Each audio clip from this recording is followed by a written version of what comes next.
നെല്ലിയാമ്പതിയിലും കാട്ടാന എത്തിയിട്ടുണ്ട് ജനവാസ മേഖലയിൽ. കാട് കയറ്റിയ ആനയാണ് വീണ്ടും സീതാർഗുണ്ട് പോപ്സ് എസ്റ്റേറ്റിലെ ജനവാസ മേഖലയിലേക്ക് എത്തിയത്. കഴിഞ്ഞ ദിവസം RRT സംഘം ആനയെ കാട് കടത്തിയിരുന്നു. രാവിലെ 6 മണിയോടെയാണ് എസ്റ്റേറ്റിലെ വീടിന് മുന്നിൽ കാട്ടാന എത്തിയത്. നമുക്ക് ആ ദൃശ്യങ്ങൾ കാണാൻ മതി.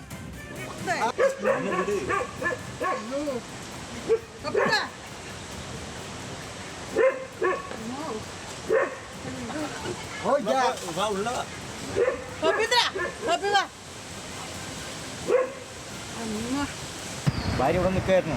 ആന അങ്ങോട്ട് പോയി നോക്കി നിൽക്കായിരുന്നു. അപ്പോൾ ആന ഇപ്പുറത്ത് ഇവിടെ ഇറങ്ങി വന്നത് തന്നെ. ഇറങ്ങി വന്നപ്പോൾ നേരെ ഓടി വീട്ടിലേക്ക് കയറിയാവും. അജിത്തിന്റെ വിവരങ്ങളുമായി. അജിത്ത്, ഇത് ജനവാസ മേഖലയാണ്. ഓടിച്ചു വിട്ടിട്ടും തിരികെ വരുന്ന ആനയെയും ദൃശ്യങ്ങളിൽ വ്യക്തമാണ്. ഇതിപ്പോ വീണ്ടും ജനവാസ മേഖല തന്നെ തുടരുകയാണോ?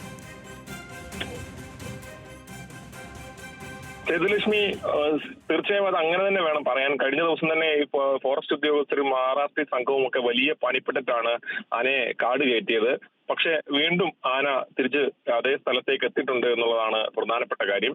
അത് ഈ രംഗസ്വാമി എന്ന് വിളിക്കുന്ന ആളുടെ വീട്ടിലാണ് ഇത്തരത്തിൽ ആന എത്തിയത്. ആന അവിടെ എത്തി. അവിടെ ഒരു പ്ലാവുണ്ട്. ആ പ്ലാവിലെ ചക്ക കഴിക്കാൻ വേണ്ടിയിട്ടാണ് ആന എത്തിയത്.